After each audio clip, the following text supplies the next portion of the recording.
Eto na nga mga kamarkada, Luzon, Visayas at Mindanao. Naku, proud na proud tayo sa ating mga kasama today para sa ating mga kamarkada. Dahil nga naman, ngayong tag-ulan, sino nga bang gusto nyong kasama? Naku, sakto, Marco, kahit na maaraw sa atin dito sa Luzon ngayon, pero maulan nga sa ilang bahagi ng Pilipinas tulad sa Mindanao. Sabi nga ni MJ kanina, sakto ang single mo. Kaya naman sasamahan tayo live online dito sa Good Time To. We have our tawag ng tanghalan All-Star Grand Resback Champion. Ang kanyang latest single ulan, Marco Rudio sa Good Time To, Marco! Hi everyone! Hello po, Kuya Bong, Ate Jerry. Hello everyone sa lahat ng mga nanonood. Ayan, naimbag na bigat kanyayo amin. Ayan, good morning, good day. Yes. God bless sa inyong lahat, yes. Nako Marco, story time muna tayo dahil eto si Marco, malayo-layo na rin ang aming naging connection dahil nga tong si Marco, grabe, dahil nung meron pa tayo sa ABS Baguio before, yung Naibag na Morning Kapamilya, ang ating morning show, ang kanyang banda, na nakikita rin natin sa kanyang social media, sa kanyang IG, ang Band Dogs na kasama natin. So Marco, grabe, 360 yung turn yan, ha? Parang ilang taon ka nung mga Band Dogs pa? Di ba parang... Parang nasa 13, 14 pa lang po ako nun. 15. O, diba? Parang nasa ganun pa lang na age po. medyo bagito pa po noon. So, yun. Yung maalala ko nga. Kaya nga kanina tinanong kita, Kuya Bong, di ba? Naalala ko si Kuya Bong, sabi ko. Yung mga time sa quiz na, parang sinusubukan talaga naming, yun, makilala yung mga songs namin. Gumagawa na rin kasi kami ng mga original songs namin. Pero yun, hanggang sa nagkaroon kasi ng parang hiwalayan na noon sa bando. Okay. Kasi, I mean, parang wala nang nangyayari. Parang tapos yun, napunta ako sa ibang bansa. Pagbalik ko, doon na pumasok yung sa tawag ng tanghalan. So, yun yung parang naging way para magkaroon ulit ng, parang pwede pa. Kaso, matatanda na tayo.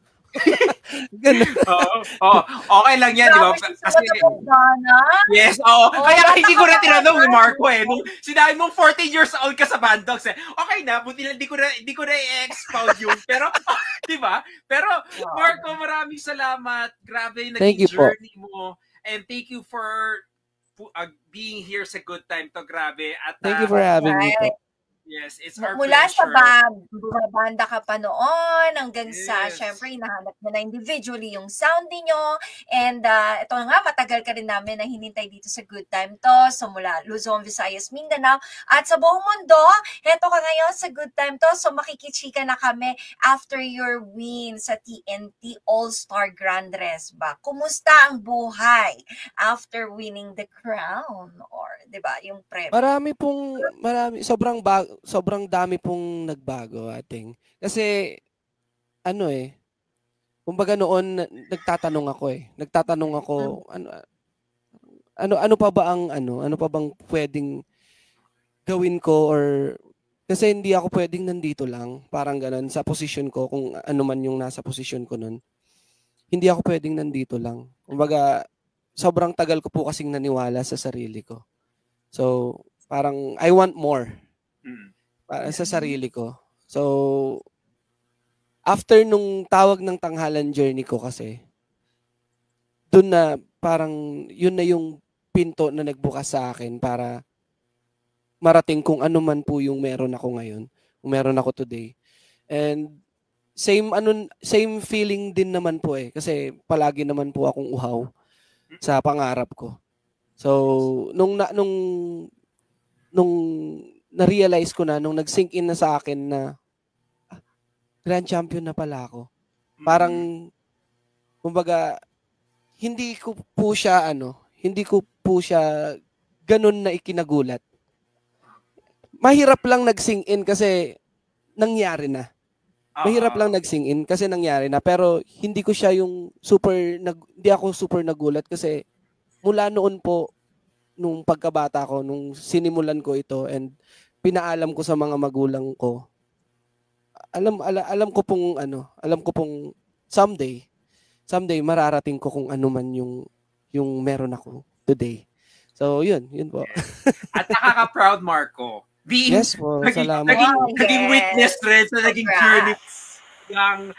hanggang ngayon, di ba? Nakaka-proud, di ba? Pero eto sa ating mga kamorkada, ako sa mga gusto nyo malaman, kasi ba from TNT, ano yung nag-motivate sa'yo, of course, to join yung Resback in the first place? Sa Resback po, parang nung time po kasi na yon, nung syempre, bago po yung Resback, natalo po ako sa season 6 eh.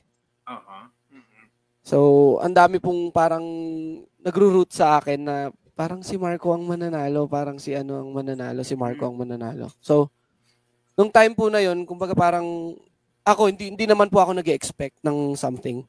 Pero to get that response from people, sobrang nakakataba na ng puso eh. So, nung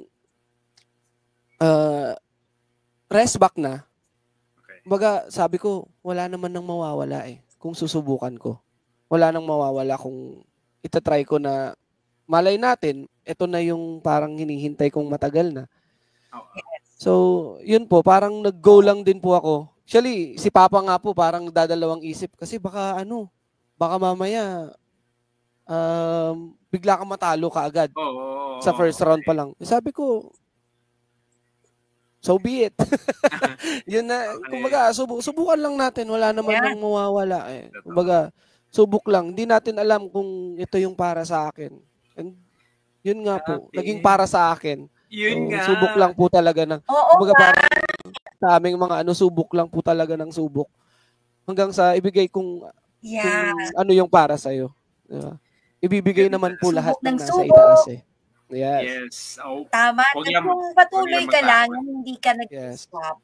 O, diba? Sabi mo nga since noon. Basta malinaw po yung basta malinaw po yung destination mo. Yes. At saka gets mo rin yung concern, 'di ba, nung father mo, 'di ba? Pag sa magulang talaga, concern kasi talaga yung well-being talaga ng mga anak, 'di ba? Napa-stop din ako noon, Chris, eh. Napa-stop din talaga ako na. Oo nga no. Pero sige, hayaan mo na. Pero nandiyan na rin tayo sa mga advices kasi sa lahat ng mga naging achievements ng Marco, ikaw, pakuha na namin advice. Kasi nakwento mo rin kanina, di ba, yung parang nagkaroon ka, natanong mo na rin sa iyo, parang saan na ba ako pupunta? So, ano ba pwede mong, tapos before ito, syempre, nanalo ka sa Grand Resback ang tawag tanghalan. Pero anong i-advise mo sa ating mga kamorkada? Ganun ang nararamdaman ngayon. Yung nararamdaman before na parang, dito na lang. Parang, di ba, nagka-question ka sa magiging journey mo. Anong pwede mong i-advise sa ating mga kamorkada watching, sa mga kamorkadas natin na gano'n ang, di natin alam na gano'n rin ang nararamdaman. Oo. Tuloy lang. I mean, wag kayong titigil. Madapa kayo, may lubak man sa dadaanan ninyo. Basta ituloy nyo lang. Be consistent kung saan yung talagang, kung feeling nyo, magaling kayo dun sa isang bagay. Madapa kayo, huwag kayo susuko. Kasi, gaya nga po ng sabi ko, ibibigay naman po lahat sa atin. Ibibigay ng nasa itaas lahat sa atin. Huwag nyo lang titigilan. Makikita niya yan. Makikita niya yan. Everyday, lahat ng pagsisikap ninyo, lahat ng pagod, luha, pawis na inaalay nyo sa craft ninyo. Kahit saang industriya pa yan. Ibibigay niya yan sa inyo. Makikita niyang hardworking kayo, ibibigay niya yan sa inyo. Huwag lang kayong magsasawa and huwag niyong titigilan, magtiwala lang kayo. Sa sarili niyo. Bago maniwala ang iba sa inyo, maniwala muna kayo sa sarili niyo. Yun po. Ganda nung advice ni Marco. Ateng, no? Nakikita ko yung reaction ni Ateng. Subtitle yung mukha ni Ateng. Yung facial reaction niya. Talagang, parang no? Marami sa mga kamorkada natin for sure ngayon. Hindi lang sa mga singing competitions nila yan talaga iti-take as an advice from you. Lalo na yung mga laban din sa buhay. In general, that oo, tama. Dapat hindi ka mag-stop. Kasi if it's for you, makikita mo at mararamdaman mo at bibigay ni Lord sa iyo. At ito na nga, inulan ka na ng mga blessings dahil dun sa iyong pagkapanalo. And then now that you are offering something new sa ating mga kamarkada, so we have latest single out now, itong Ulan. So, kwentuhan mo na kami about this song we're so excited. Ayan, yung Ulan po kasi, nasulat ko siya Actually, nag-start po siya sa guitar riff eh. Naglalaro lang po ako, nagpi-play ako ng guitar, tapos meron akong na-play na parang guitar riff na parang ang ganda. Parang ang ganda nito. So, yun po, sinulatan ko siya ng song. And kung ano yung parang, yun, usually na nangyayari sa mga tao, parang napagdaanan ko rin kasi yun. So, sobrang saglit ko lang siyang nasulat. Parang 30 minutes lang po yata na nasulat ko yung ulan. So, parang para po siya sa sa mga taong yun, nahihirapan sa buhay, confused sa mga nangyayari sa paligid niya. Pero at the end of the day, meron at merong mga taong mabubuti ang puso na lika, parang nasasaktan ka ba ngayon? Lika dito. Lika muna dito sa tabi ko. Kailangan mo nang kausap. Lika muna dito sa tabi ko. So, yun yung mga taong ginagamit ni Lord para iparealize sa mga tao na hindi ka nag-iisa. Yung parang ganun. Meron at meron kang masisilungan. Gagamitin ko siyang masisilungan mo sa gitna ng sobrang lakas na ulan. Ayun. Grabe. Kaya naman mga kamorkada, pakinggan nyo. Mas ma-inspire po kayo. Pakinggan nyo po ang latest single ni Marco, ang Ulan. Nako, pero alam natin, gawin natin literal, Marco, kasi alam natin ng ulan, bahagi na ng buhay natin yan bilang mga Pinoy. Yes. Alam natin yan. Bago pa naging trending to mga flood control na ganyan, ang ulan, bahagi na ng buhay natin, di ba? Kasi nga, syempre, part na natin kahit saan ka man sa Luzon, Visayas, Mindanao, di ba? Kasi alam natin, sobrang rin na extreme ng mga weather natin dito. Sobrang init, sobrang ng ulan. Pero ikaw ba, pag speaking of ulan, lalo na from Pangasinan, ano ba yung special na naalala mo tuwing tag-ulan, Marco? Ano po, nung bata ako, yun yung mga special na moments ko. Kapag yung hindi ako pinapayagan ng nanay ko na maligo sa ulan. Tapos makikita mo yung mga kalaro mo, inaasar ka na sa labas, di pinayagan. Yung ganun, makikipag-away na ako sa nanay ko para lang payagan ako na maligo sa ulan, yung ganun. So, yun yung mga moments na pinaka-special sa akin kasi alam mo ngayon po kasi daddy na rin ako eh. May mga anak na rin ako. So, kapag nagpapaalam yung panganay na, Daddy, ligo ako ng ulan. Ramdam kita. Parang nararamdaman ko na yung nafe-feel nung nanay ko noon na, okay. Hindi naman sana kung dali mong painumin ng gamot. Okay. Parang gets mo na, no? Gets mo kung saan pinagagalingan ng advice ng nanay mo. Kaya pala nagigil yung nanay ko sa akin. Gets mo rin yung anak mo kung bakit gustong nakakatuwa yung sinabi ni Marco kanina na yun nga, mabuti kung madali lang painumin ng gamot itong mga junakis natin, no? Minsan, hahawakan pa natin. Pero, di ba ramdam mo as a parent na, yun nga, nandun yung napapraning ka kasi baka magkasakit siya, di ba? Bigla pong magkasakit. I can relate. Yes. Oo.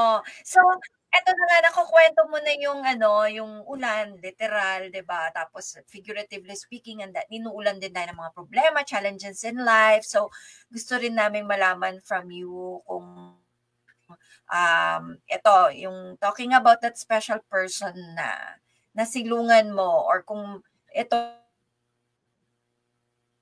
may nakaharap ka bang life challenges na pwede mong i-share sa mga kamarkada natin na sa tingin mo, yung part of your life so far at nalampasan mo naman, ayan, pwede mong inspire ang mga kamarkada natin through that story. Wow. Meron po akong yung pinakamalala ko noon nung after nung season 6 ng Tawag ng Tanghalan. Kumbaga parang yun nga po. Nung una parang nabigla ako na dun sa response na nakuha ko na sa fame, sa money. Ayun, parang In a bit, parang na-overwhelm po ako. Parang binago po ako nung that kind of life na ano. Pero matagal ko na siyang hiniling pero nung dumating po kasi sa akin, parang okay, ito pala 'yun. Ang sarap naman nito. Kumbaga parang na-overuse ko siya. Hanggang sa bigla na lang akong nilamon nung sistema na 'yun.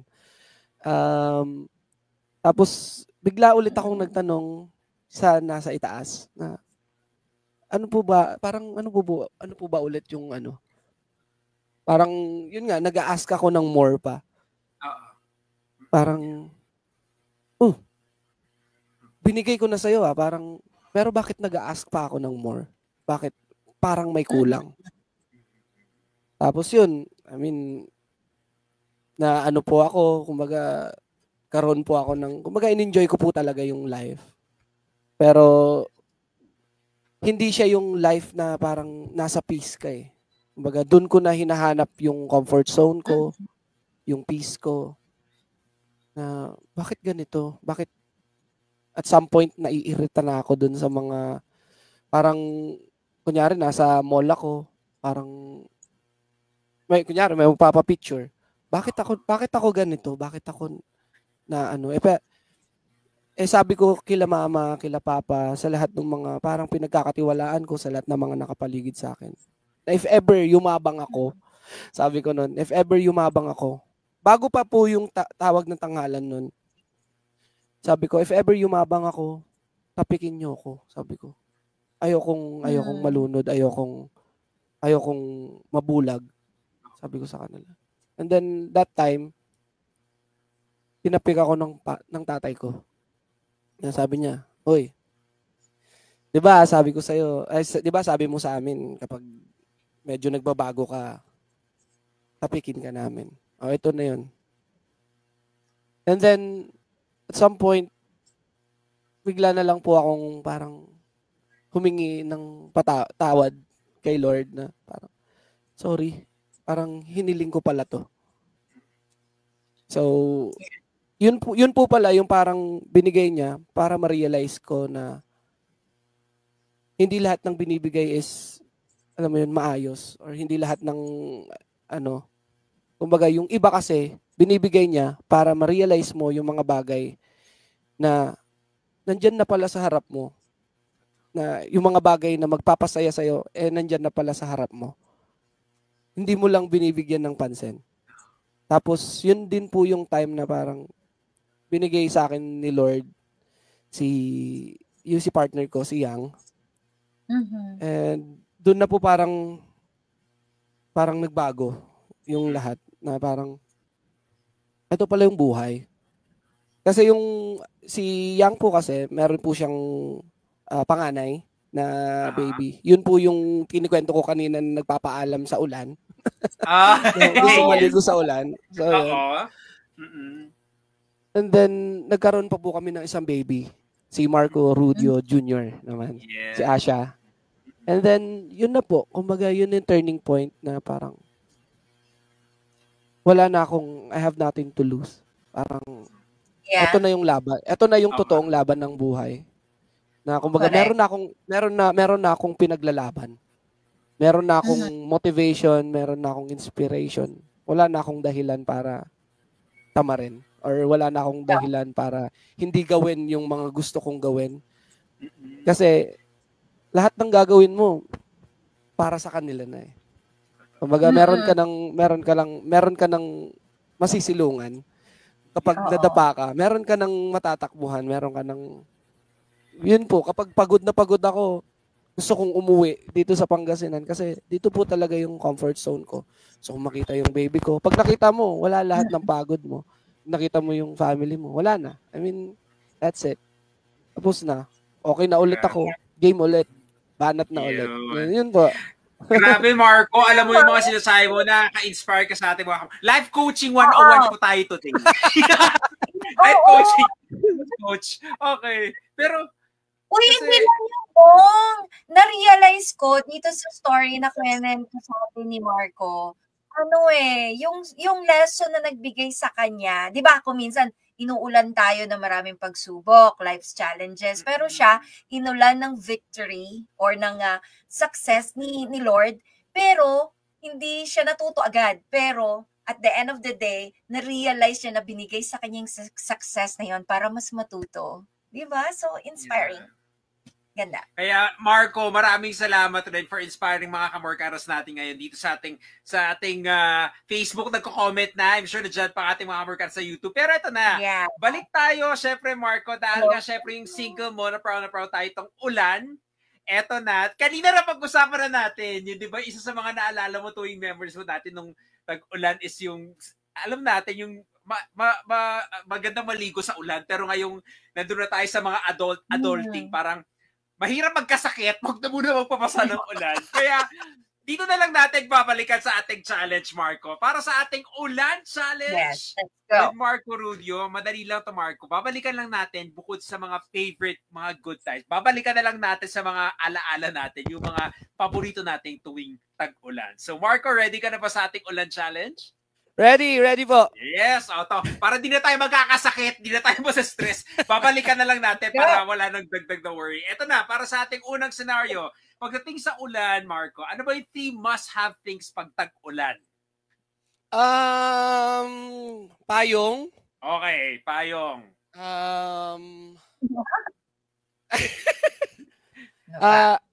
Tumbler na yung pwede kang mag-boil.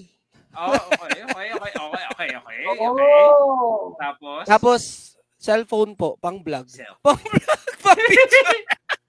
Oo nga, kailangan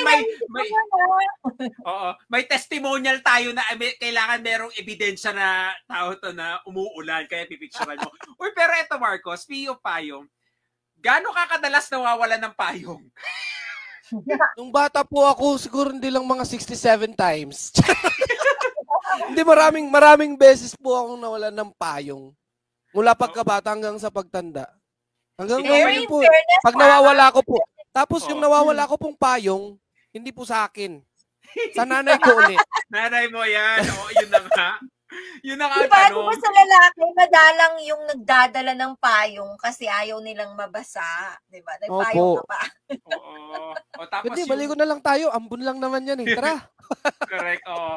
O yun, nakailang beses ka na bang Marco paiwan ka lang ng payong dyan sa tabi doon sa umbrella stand, tapos bila pagdating mo nawala na. No? Maraming beses na po yun. Yung nakihiram ka lang tapos nawala, di ba? Shout out sa nanay ni Marco, sabi niya nga kanina na yung pinahiram ng binigay kay Mama Vivian. Kay Mama Vivian. Okay. Sige, Ate, bigay mo na kay Marco yung next nating challenge. Ito naman ang next, 3 favorite food tuwing tag-ulan na hindi pwedeng mawala. Ano kaya yun? Mga food yan? Siyempre po yung mga, may sabaw. Sabaw. Anong pinaka-favorite mong sabaw? Unang-una, sinigang. Kahit anong sinigang po yan, dapat may hinihigop pag tag-ulan. Tapos, tinola. Ayan. Hola. Tapos, yung pangatlo, siguro gustong-gusto ko kasing kinakain pag umuulan, yung pares. Ayun. Pares. Wow. Alam mo, lahat ng mga sinabi mo, Marco, masarap kasama ang kanin. So, ilang kanin ka pag yung tatlong yun ang sinabi? Nakakailang cup? Dalawa, Chris. O kaya 2 kalahati. Kahit tatluhin mo na. Oo, di ba? Wala yung 2 kalahati. Alam natin kung may sabaw, magagawa ng paraan yung 3 eh. Tapos makikita mo yung kalahati na hinati mo, nandun pa. Ay, sayang naman to kung may iiwan. So, naging 3 pa. 3. Correct. Di ba? Grabe. Naku, napapasarap talaga ang kain pag tag-ulan. So, eto na. Huli nating tanong tuwing tag-ulan. Eto naman, Marco. Ano naman yung 3 magandang gawin pag tag-ulan? Eto, pwede mong banggitin yung si ay mo kanina. Grabe, yan na nga eh. Kita na natin eh. Okay. Magkape. Okay. Pero hindi po ako nagkakape eh. So, Milo. Okay. Sige. Okay. Mainit. Tapos, ayun, gusto kong ulit, guys. Gusto kong maranasan ulit yung maligo sa ulan. Na yung parang bata ka. Kasi parang sobrang sarap lang din habang ang hilig ko po kasi noon, maligo sa ulan habang nagba-basketball. Kahit mag-isa ko sa court. Kahit mag-isa ko sa court. So gusto kong ulitin ulit 'yun. Tapos counted na 'yun, Marco. Pwede na 'yun. Counted na 'yun, basketball. Maligo maligo diba? Tapos basketball. Oo nga pala. 'Yun, basketball. Kasi hindi na rin po ako masyadong nakakapag-exercise ngayon kaya rin nananaba ako. Kain ako ng kain. Tapos yun, manood. Pwedeng yun, manood. Humilata lang, tapos manood. Yun. Kasama ng family. Manood lang, yes. Correct. And yun ang pinaka-importante dyan, yung kasama mo yung family mo habang umuulan, di ba? Habang umuulan, na-enjoy mo pa rin. At saka alam mo, speaking of ulan, eto na nag-throwback na rin tayo. Di ba, isa rin magandang gawin, lalo na nung dati, nung tag-ulan, pag walang kuryente, kasi tapos kayo yung magkakasama, yun lang yung time na walang kuryente, di kayo nag-uusap, walang cellphone, kaya yung time na yun, nag-uusap kayo sa sala. Oo, di ba? Wala pang cellphone noon. Oo, yung mga tapos ganyan. Gabi pa, tapos takutan, di ba? Oo. Ay, grabe. Tapos yung mag-ano ka ng kandila, tapos yung shadow ng kamay, ano ka ng dog, yung gano'n. Yun yung mga naalala ko po. Grabe, no? Sarap naman balikan nun. Sarap nga ang balikan. At nalagpasan mo, Marco, ang ating Ulan Challenge. Thank you so much, grabe, Marco. Pero eto na, dahil mag-usapan rin namin kanina nila Maki, nila MC na ramdam na ang Pasko, lalo na dyan sa background mo. Kailan nyo sinet up yung Christmas tree yan, Marco? Actually, meron akong vlog dito, quiz, pero hindi ko pa kasi na-upload. Baka mamaya. I-upload ko na mamaya. Yung vlog, parang nung nakaraang araw po. Yan. Nung September 1 pa mismo, nilagay nyo na agad yan? Nag-iaya yung partner ko na, Daddy, parang i-tayo na natin yung Christmas tree. Parang, sige, i-vlog natin, sabi ko. So, sabi ko, itayo na natin. Tapos ang cute kasi, may kita nyo dun sa vlog pag in-upload ko mamaya. Yung star, yung star niya, kay bunso ko pinalagay. Dun sa bunso ko, kay Asha. Ang cute. Tapos dun sa huli ng vlog, nag-ulan dance challenge na naman kami. So, meron kasing TikTok yun, quiz eh. So, sa mga nanonood ngayon, please, i-stream ninyo tapos gawa kayo ng TikTok. Yun. Ito na ang chance. Ang ganda nga ng beat nitong ulan. Ang sarap i-gawa ng TikTok. Yeah. So, it's time for you now, Marco Rujo, na i-invite ang mga kamarkada natin. Paano ba i-stream ito? Invite mo na sila kung paano. Alright. Hi, everyone. Please stream my latest single entitled Ulan. Available na po siya sa lahat ng digital platforms. Ayan. And sa lahat ng streaming platforms, please i-stream nyo po. At yun, bagong sound trip, mga idol. Baka matripan nyo lang, pakinggan ninyo. Bago sa pandinig. Hindi siya bago sa pandinig kasi siya eh. Kumbaga, yung tunog nung 90s maririnig nyo dun eh. Merong tunog 90s siya. And yung today. Kaya, ayan. I-stream nyo guys, please. Nag-merge, nagmamakaawa ako sa inyo. Nagmamakaawa sa inyo. Uy, at saka yung dance challenge, Marco. Promote mo na rin yung dance challenge. Yan, gawa kayo ng TikTok nung ulan, mga idol, kasi siya eh. Kumbaga, sobrang groovy nung song. Kapag narinig ninyo, gawa nyo na rin, diretso kayo sa TikTok account ko, Marco Rudio lang din, hanapin nyo doon. And then, i-use nyo yung sound niya para magawan din ninyo ng Ulan Dance Challenge. Yes! And in Sockmed accounts mo na sa Marco bukod sa TikTok at syempre ito na rin. Kasi alam namin very busy ka dahil marami kang mga events na gusto mong imbitahan ng ating mga kamarkadas. Kasi kung hindi din ako nagkakamali, di ba meron ka rin concert with Mom. Ang ating si Mom, si Match Klang, ayan. Yeah. Sa September 26, punta po kayo kung hindi kayo busy. Ayan, September 26 sa Araneta Coliseum. Concert po ni Ate Klang and guest po ako doon. Nakakatuwa kasi guys, dati kapag nagpe-perform ako, palagi kong sinasabi after ng song ko, maraming salamat Araneta! Kahit nasa sa studio. Maraming salamat Araneta. Tapos ngayon, totoo na makakatungtong na ako sa stage ng Araneta. So, ayun, sa ano ko naman po, sa schedules ko naman po, hindi ko po siya kabisado. Pero yun nga, bukas, hindi pala bukas. Sorry. Sa Okay na yan. September 27, nasa Lobo, Batangas po kami. Yun, 26 sa Araneta. At yung iba po, i-follow nyo na lang po ako sa social media accounts ko. Kasi doon nyo po makikita lahat ng mga ganaps ko. Yun, sa FB page ko, Marco Rudio. Sa TikTok, Marco Rudio din. At yun, kahit sa YouTube, Marco Rudio din naman po. Okay. Thank you so much po. For sure, ipa-follow ka na ng mga kamerkada natin na medyo hindi pa naka-follow. So, salamat sa pag-share ng iyong social media accounts ko anong hanapin nila. This time around naman, baka meron ka mga gustong pasalamatan, mga gusto mong i-greet, i-shoutout. Yeah, go Ayun, ahead. thank you so much po sa lahat ng Marco Rudio Fans Club. Ayan, see you sa September 13, ayan, para sa 3rd anniversary ng Marco Rudio Fans Club. Ayun, kita-kits tayo dyan. At syempre, sa family ko, kay Mami Yang, at sa mga anak ko, kay Pia, kay Asha, sa nanay at tatay ko, thank you so much sa suportang ibinigay nyo mula noon hanggang ngayon. Thank you for letting me play as loud as I can. Yun, kay Papa Jackson Rudio, tsaka kay Mama Vivian Rudio. At syempre sa mga kabanda ko, sa malaking pagbati sa inyo. Kung nasan man kayo, dyan na muna kayo. Kasi magkakasama kami kahapon ko nag-prod kami sa Showtime. Okay. Ayun. And syempre sa lahat ng patuloy na sumusuporta at susuporta pa lang. Kahit sa mga bashers ko, thank you so much. Kasi napapansin nyo ako. Yun. At syempre, Marco, maraming salamat for joining us. Grabe, nakaka-proud lahat na naging achievements mo. Sabi ko nga kanina. So, thank you so much for guesting dito sa Good Time to. At syempre sa Band Dogs na rin. Ayan, Band Dogs! Kamusta kayo?